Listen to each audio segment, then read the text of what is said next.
1장 1절에서 11절까지 말씀입니다. 구약성경 727쪽입니다. 구약성경 727쪽 느헤미야 1장 1절에서 11절까지 말씀입니다.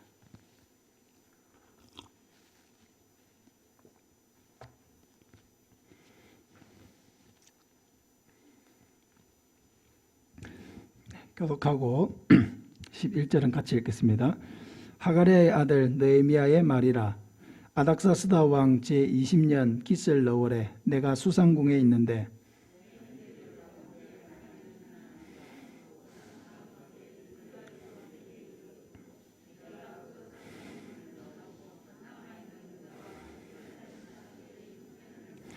그들이 내게 이르되 사로잡힘을 면하고 남아있는 자들이 그 지방 거기에서 큰 환난을 당하고 능욕을 받으며 예루살렘 성은 허물어지고 성문들은 불탔다 하는지라.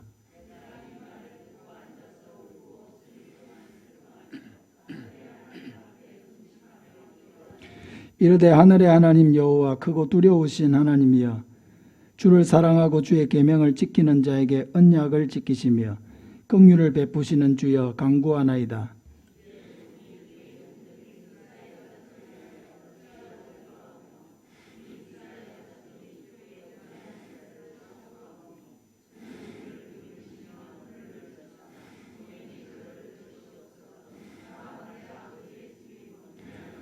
주를 향하여 크게 악을 행하여 주께서 주의 종 모세에게 명령하신 계명과 율례와 규례를 지키지 아니하였나이다.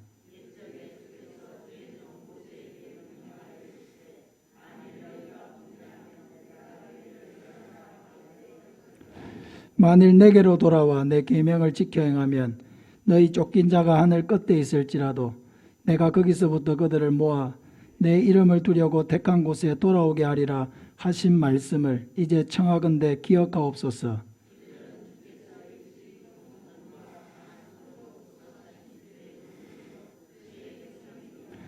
주여 구하오니 귀를 기울이사 종의 기도와 주의 이름을 경외하기를 기뻐하는 종들의 기도를 들으시고 오늘 종이 형통하여 이 사람들 앞에서 은혜를 입게 하옵소서 하였나니 그때에 내가 왕의 술관원이 되었느니라.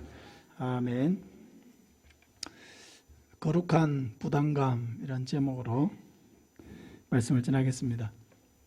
오늘 새벽까지 데살로니가 후서 말씀을 다 전했습니다. 오늘 수요 기도회부터 내일 새벽에는 느헤미야 말씀을 전하려고 합니다. 느헤미야는 어려운 시기에 하나님께서 준비하신 그런 사람이었고 거룩한 부담감을 안고 하나님께 순종하여 예루살렘 성벽을 다시 재건하는 일에 쓰임받은 인물입니다. 그러나 우리가 성경을 읽을 때 항상 늘 마음속에 염두에 두어야 하는 것은 사람 중심으로 성경을 읽지 않도록 항상 힘써야 한다는 것입니다. 느헤미야서의 주인공이 느헤미야가 아니라 하나님이시라고 하는 관점에서 성경을 읽어야 한다는 것입니다. 물론 느헤미야서뿐만 아니라 모든 성경이 마찬가지입니다. 우리가 성경을 읽을 때 항상 집중해야 되는 분은 하나님이십니다. 그 성경에서 하나님이 어떤 모습으로 자기를 나타내시고 또 하나님께서 세우신 인물들을 통해서 하나님이 어떤 역사를 이루어 가시는가 하는 그런 관점에서 우리가 성경을 읽어야 성경을 바로 읽을 수가 있고 그 성경 읽기를 통해서 하나님을 만날 수가 있게 되는 것입니다. 느헤미야서를 시작하면서 느헤미야서에 대한 몇 가지 배경을 살펴보기를 원합니다. 느헤미야 1장 1절에 보면 아닥사스다 왕이라고 하는 사람이 등장합니다. 그러나 느헤미야서 원문에는 아닥사스다 왕이라고 하는 사람이 나오지 않습니다. 1장 1절에 아닥사스다 왕을 이렇게 번역을 하면서 삽입을 한 이유는 제20년 기슬러월이 누구의 제20년 기슬러월인가 하는 것을 밝혀주기 위해서입니다. 신학자들은 에스라와 느헤미야서가 한 권의 책이라고 이렇게 이해하고 있습니다. 내용적으로도 연결되어 있고 한 권이 아니고서는 이해할 수 없는 여러 부분들이 존재하고 있기 때문입니다. 이 점에 대해서는 1세기 역사학자인 요세푸스도 또 유대인들의 경전으로 불리는 율법 해석서로 불리는 탈무드에도 또 히브리어를 헬라어로 번역한 기원전 200년경에 나온 70인역 성경에도 모두 이 에스라와 느헤미야는 한 권의 책으로 다루어지고 있습니다. 이 책이 두 권으로 나누어지게 된 것은 AD 200년경에 오리겐이라고 하는 신학자가 에스라 1서, 에스라 2서로 나누면서 그 이후에 나온 번역서들이 한 권이 아닌 두 권의 책으로 이렇게 나오게 되면서 오늘날 우리에게 에스라, 느헤미야로 이렇게 남게 되었습니다. 이 아닥사스다 왕은 아하수에로 왕의 아들입니다. 이 아하수에로 왕은 우리가 에스더서에서 보는 에스더의 남편이었던 그 왕이 바로 아하수에로 왕입니다. 그러니까 아닥사스다는 촌수로 따지면은 에스더의 아들이 되는 것이죠. 그러나 이 아닥사스다가 에스라의 몸에서 나온 아들인지 그렇지 않은지는 확인할 수가 없습니다. 다만 이 에스라 느헤미야의 그런 포로기한과 그 이후에 이루어지는 그런 모든 일들을 볼 때에 이것들이 다 에스더의 남편인 아하수에로 왕의 아들 아닥사스다 왕의 시대에 일어났기 때문에 우리는 이러한 역사, 특별히 하나님의 역사들, 바벨론의 포로로 잡혀갔던 그 이스라엘 백성들이 다시 본국으로 돌아오는 모든 과정과 또 일어난 그 모든 일들에 에스더가 적지 않은 영향력을 행사했으리라고 짐작할 수는 있는 것입니다. 이때 당시 느헤미야는 수산궁에 있었습니다. 1절에 아닥사스다 왕 20년 기슬러월에 느헤미야는 수산궁에 있었다고 기록하고 있습니다. 수산궁은 현재 이란의 남서부 페르시아만에서 148km 북쪽에 있는 울라이강 상류에 위치해 있습니다. 다니엘서 8장 2절에 보면 이곳에서 다니엘이 약 100년 전에 환상을 본 곳이기도 합니다. 수산은 BC 4000년경부터 사람들이 거주했던 것으로 추정이 되고 또 대단히 교통이 발달하였기 때문에 많은 무역이 성행했습니다. 본문의 수상은 페르시아 제국의 4개의 수도 중에 하나로 페르시아 왕이 겨울 궁전으로 사용한 그런 곳이기도 합니다. 그럼 느헤미야가 왜 이 수상궁, 페르시아의 4개 수도 중에 하나인 이 수상궁에 왜 느헤미야가 지금 있습니까? 그 이유는 11절 마지막 부분에 나와 있습니다. 느헤미야는 아닥사스다 왕의 술관원이었다고 기록하고 있습니다. 술관원이라고 하는 것은 왕의 음료를 맡아서 관리하는 그런 직책입니다. 그러니까 고대 사회에는 왕의 입장에서는 자신을 어떤 식으로 독살하려고 하는 그런 세력들이 항상 존재를 하기 때문에 왕의 음식이나 왕의 음료나 왕의 입에 들어가는 그런 모든 것이 굉장히 중요했습니다. 거기에 독이 있느냐 없느냐라고 하는 것을 확신하고 먹는 것이 중요한 것입니다. 아무 생각 없이 물 한 잔 했는데 독이 있다든지 아무 생각 없이 포도주를 한 잔 했는데 독이 있다든지 그렇게 하면은 그냥 끝나는 것입니다. 그러니까 왕은 가장 자신이 신뢰할 수 있는 자들을 왕의 음식을 맡은 자로 두어서 그렇게 그 모든 일들을 관장하고 미연에 그런 독살의 위험을 막을 수 있도록 한 것입니다.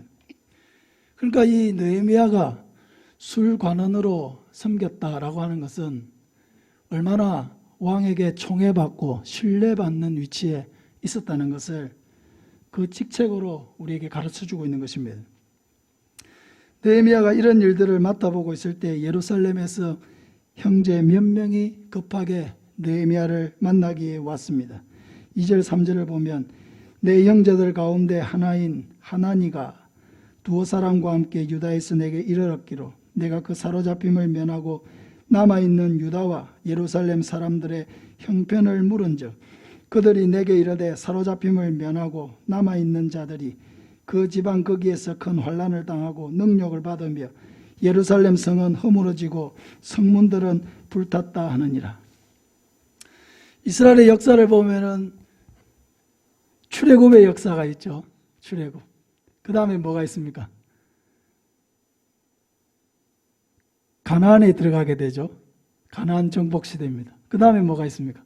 사사 시대가 이어집니다. 왕이 없이 하나님께서 왕이 되셔서 다스렸던, 그리고 특별히 어떤 전쟁이 나면은 사사들을 세워서 그 전쟁을 수행하셨던 사사 시대가 있었습니다. 그 다음에는 통일왕국 시대가 있었습니다. 남과 유다가 나누어지지 아니하고 그 나라가 다스려지던 시대, 사울, 다윗, 솔로몬 시대입니다. 솔로몬 이후로 나라가 나뉘어졌습니다. 북왕국 이스라엘과 남유다로 나누어졌습니다. 분열왕국 시대입니다. 그리고 이 북왕국은 BC 722년에 아수르에 의해서 멸망을 당했습니다.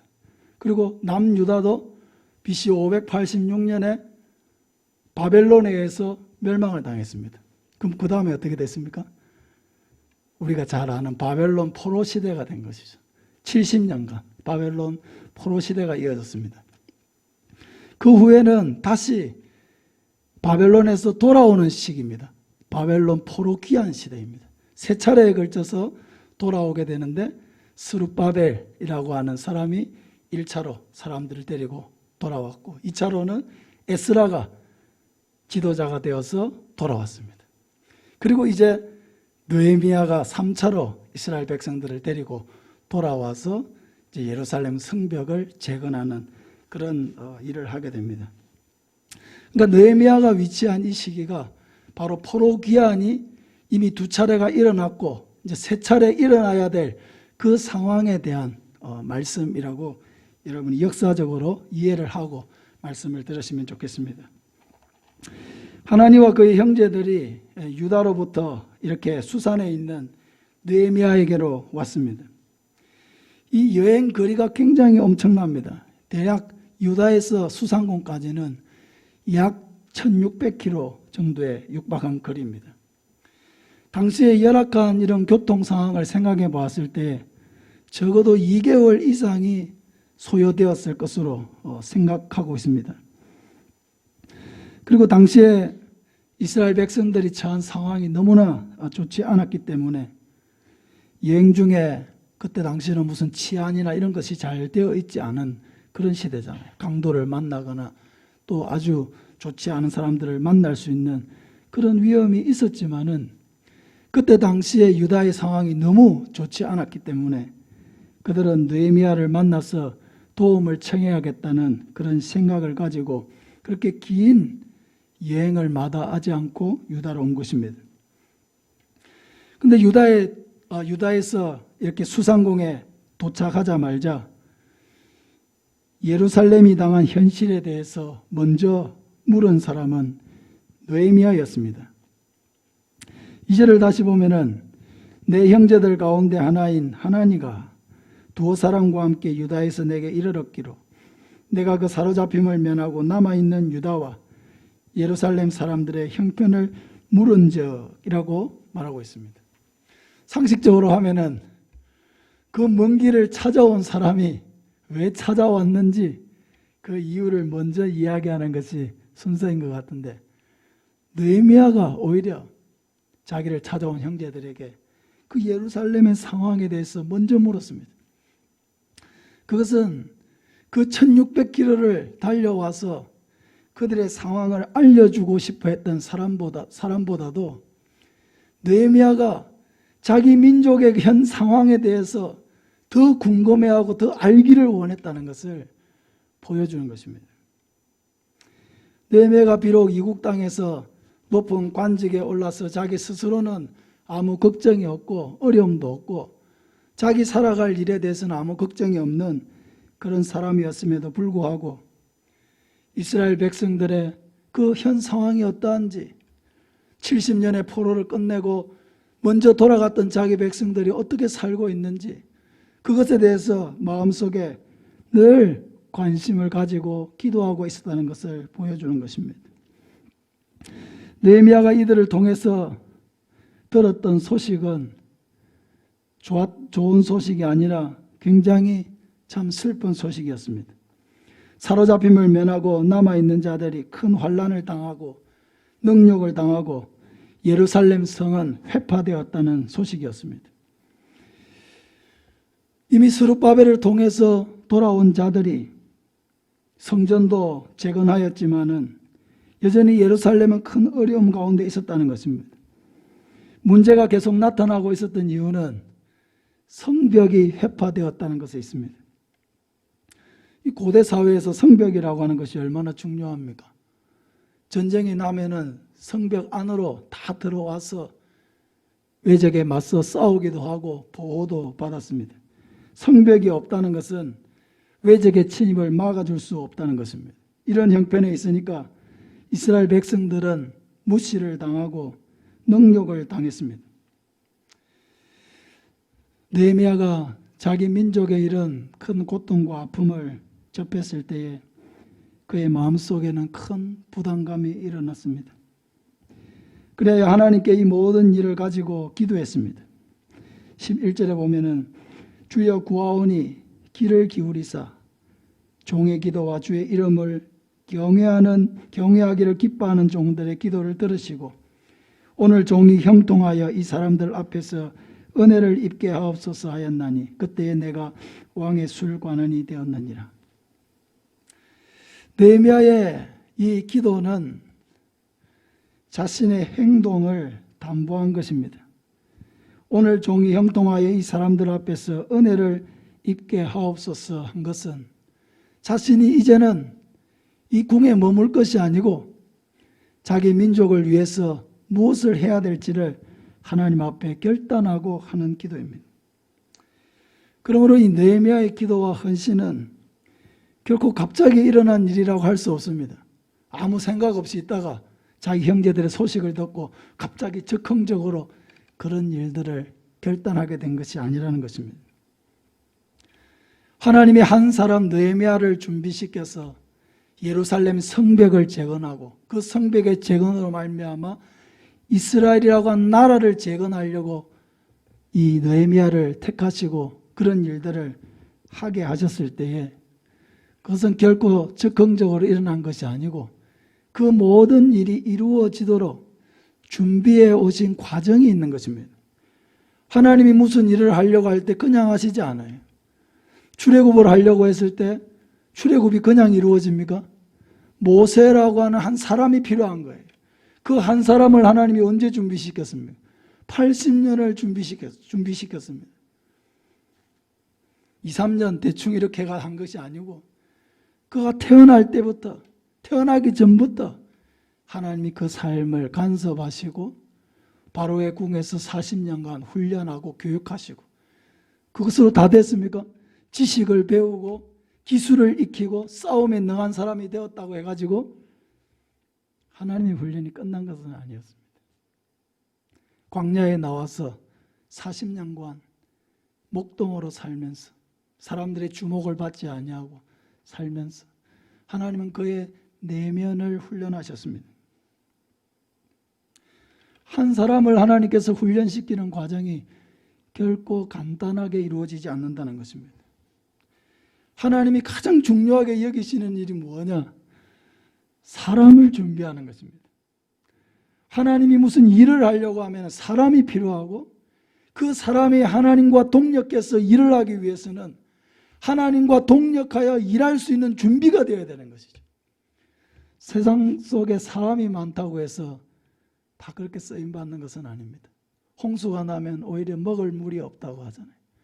많은 사람들이 살고 있지만은 하나님께 쓰임받는 사람은 적은 것입니다.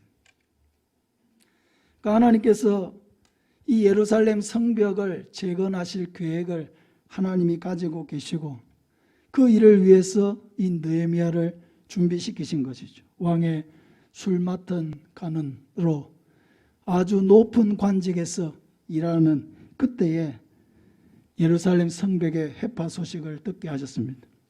느헤미야는 오래전부터 자기 민족을 위해서 기도해 왔고 관심을 가지고 있었고 알기를 원했습니다.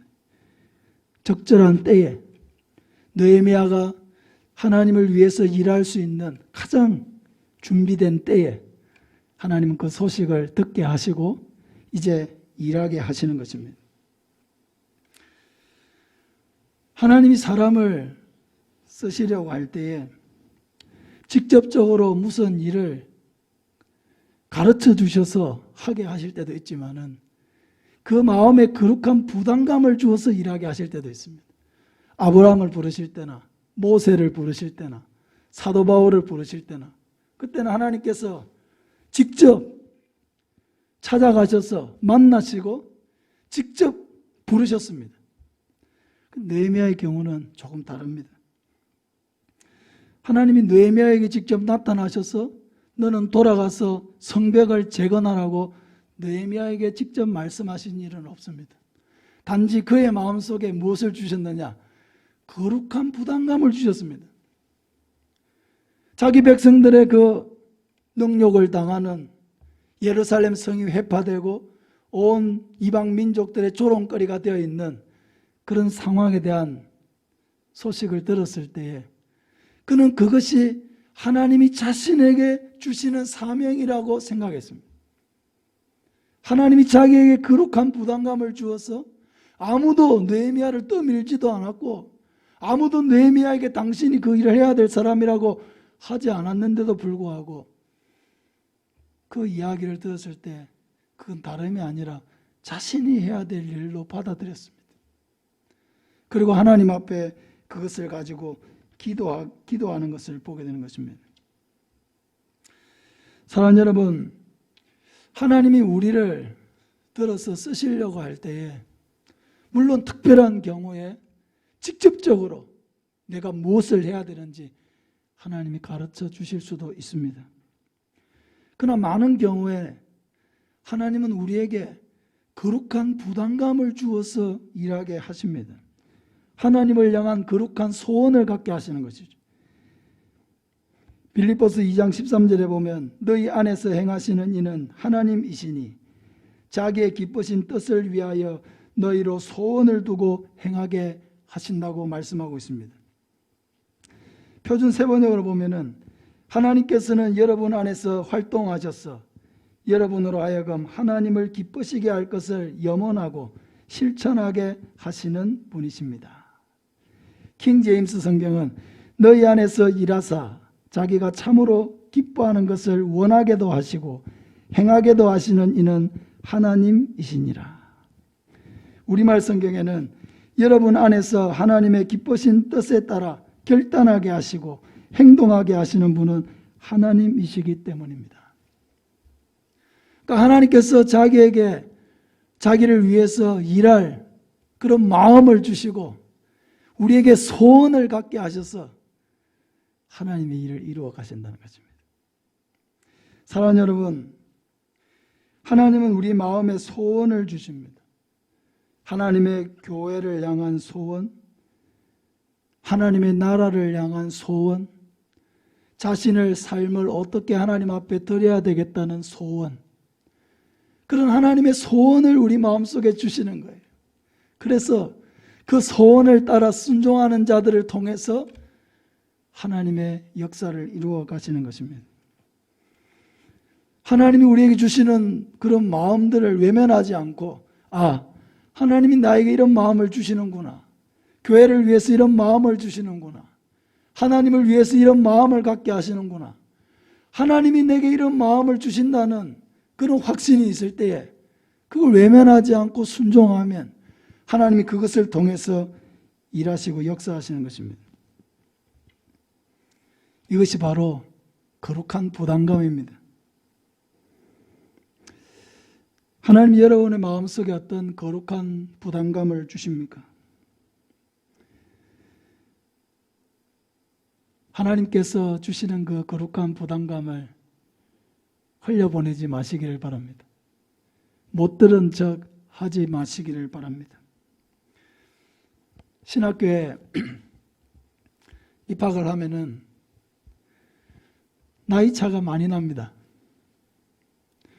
40세 이상 고령자도 약 30명 이상 들어옵니다. 120명 입학생들 중에. 거기에는 40대도 있고 50대도 있고 60대도 있습니다. 공부 다 마치고 목사 안수 받으면 2년 있다 은퇴하는 분도 있습니다. 근데 그분들 만나서 교제를 해보면 이미 젊은 시절에 하나님의 부르심을 다 깨달은 사람들이에요. 깨닫지 못해서 그때 온 것이 아닙니다. 다 깨달았어요. 젊은 시절에. 근데 깨닫긴 했는데 외면했어요. 핑계댔어요. 아, 지금 안 됩니다. 아이들도 키워야 되고요. 뭐도 해야 되고요. 뭐도 해야 되고요. 안 됩니다. 안 됩니다. 안 됩니다. 그렇게 해서 그냥 살아온 거예요. 그런데 마음속에는 항상 하나님이 나를 불렀는데 하는 그 마음의 부담감이 가시질 않는 거죠. 아무리 외면하려고 해도 가시질 않는 거예요. 수십 년이 지나도 하나님이 부르셨는데 헌신하지 못한 자신 때문에 늘 아파하는 마음이 있는 거예요. 그러니까 속지 않은 마음으로 늦은 나이에 오는 그런 신학생들을 많이 보게 되는 것입니다.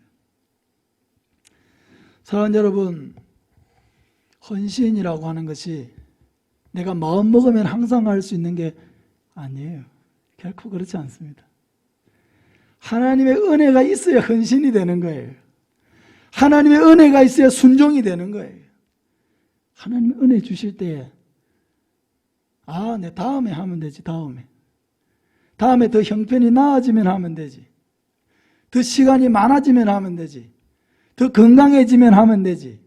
더 어떻게 되면 하면 되지. 그렇지 않습니다. 그렇지 않아요. 하나님이 은혜 주실 때 이미 주신 만큼 하면 되는 거예요. 그것이 물질이든 봉사든 시간이든 무엇이든지 간에 하나님이 내게 이미 주신 것 안에서 은혜 주신 대로 하면 되는 거예요. 나중에 더 나아지면, 더 형편이 좋아지면, 더 건강해지면, 더 시간이 많아지면 돈이 없어져요. 돈이 없어지면 시간이 없어지고요. 돈과 시간은 있는데 건강은 또 없어질 수 있습니다. 지금 형편이 나중 형편과 같은 것은 결코 아니라고 하는 것입니다. 우리가 신앙생활하면서 가장 합리화하기 쉬운 것은 내가 언제든지 마음 먹으면 하나님 앞에 헌신할 수 있다. 그런 생각을 갖는 것입니다. 그건 결코 그렇지가 않습니다. 하나님께서 은혜를 주실 때에 하나님께서 마음의 소원을 주시고 거룩한 부담감을 주실 때 하나님이 나를 통해서 크든 일이든 작은 일이든 하나님이 나를 통해서 뭔가 하시고자 하는 일이 있구나. 하나님이 나를 통해서 뭔가를 하시려고 하시는구나.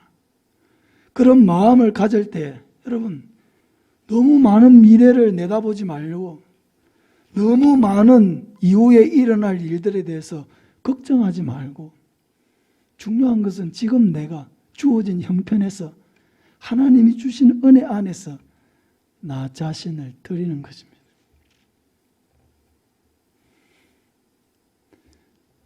예수님께서 5,000명을 먹이는 기적을 행하실 때 그 어린 아이가 자기의 작은 그 도시락 보리떡 5개와 물고기 2마리를 예수님께 가져오면서 이걸 가지고 예수님이 뭘 하시겠느냐, 여기 이 많은 사람들이 있는데 이것 가지고 무슨 일이 일어나겠느냐, 그거 걱정하지 않았습니다.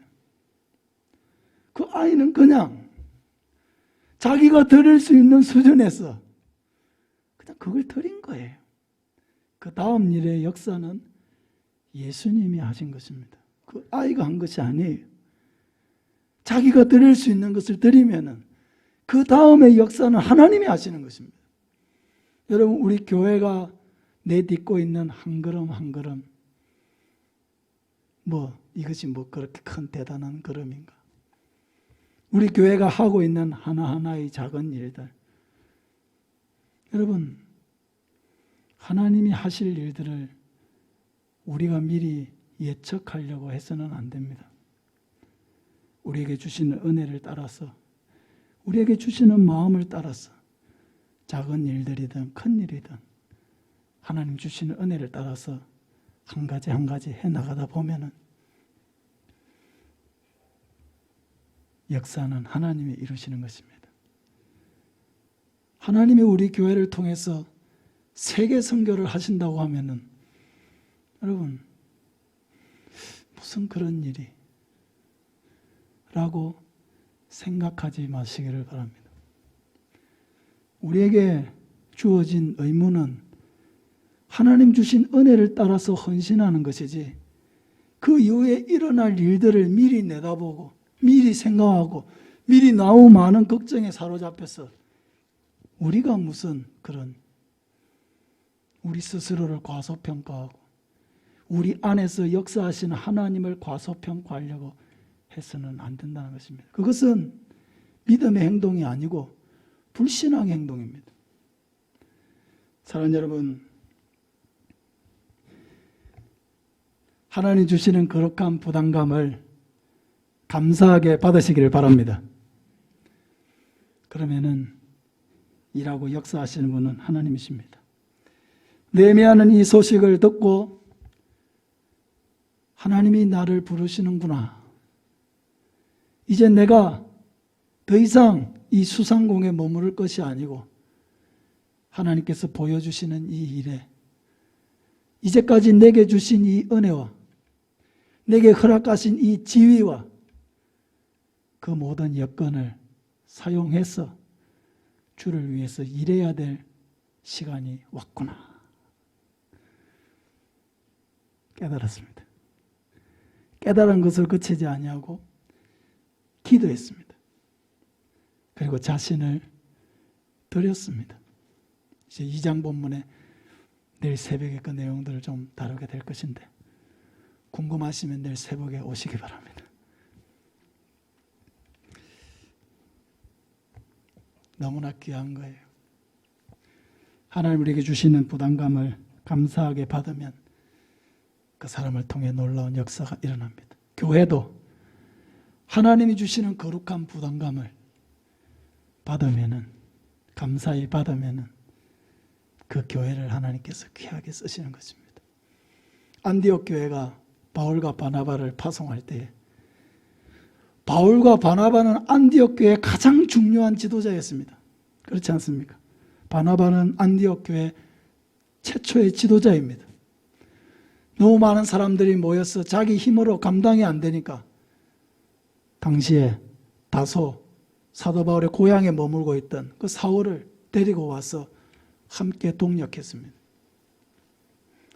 근데 하나님께서 안디옥 교회에 내가 불러 시키는 일을 위하여 바나바와 바울을 따로 세우라 하셨습니다.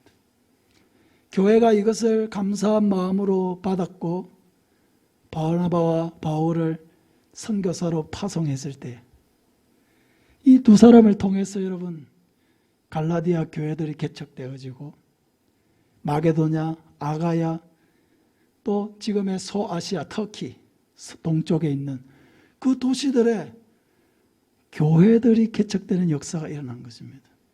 하나님 안 됩니다. 바나바와 바울 절대 못 보냅니다. 이 중요한 두 지도자를 보내면 우리 교회는 어떡합니까? 교회가 자기 뜻을 관철시키기 위해서 금식기도 하지 않았습니다. 하나님께서 맡기시는 일들 앞에서 겸손하게 아멘으로 받아들였을 때 그 안디옥 교회, 이방인 지역에 세워진 그 신생교회를 통해서 하나님은 초대교회, 그 많은 교회들, 세계 선교를 이룰 거점 교회들을 안디옥 교회에 파송한 바나바, 바울을 통해서 세워가시는 것을 보게 되는 것입니다. 우리 교회도 이번에 영상 장비 적지 않은 금액으로 교체했습니다. 우리 성도님들이 한 마음으로 자기에게 주신 거룩한 부담감을 외면하지 않고 힘써 동참했습니다. 이렇게 좋은 장비를 가지고 우리가 예배 드릴 수 있게 되었습니다. 뿐만 아니라 또 방송 선교를 통해서 복음 전할 수 있는 기회를 갖게 됐습니다. 이것이 여기에서 끝날지 아니면 이것을 통해서 우리 교회의 사역을 하나님께서 어떻게 더 열어가시고 이 지역 사회를 위해서, 우리 나라를 위해서, 세계 선교를 위해서 하나님 우리 교회를 어떻게 쓰실지 우리는 예측할 수 없습니다. 그러나 우리가 하나님께서 인도하시는 대로 헌신하였기 때문에 그 다음 단계는 하나님께서 인도하실 줄로 믿습니다. 거룩한 부담감 하나님 주실 때에 감사하게 받으시길 바랍니다. 그리고 그것을 가지고 하나님 앞에 기도하면서 내가 해야 될 일 무엇인지를 찾고 자신이 할 수 있는 범위에서 오병이어를 드리듯 하나님 앞에 드리면 그 다음에 이루실 역사는 하나님의 손에서 일어나게 될 줄로 믿습니다. 거룩한 부담감을 가지고 하나님 앞에 기쁘게 자신을 드리는 저와 여러분 되시기를 예수님의 이름으로 축복합니다. 우리 같이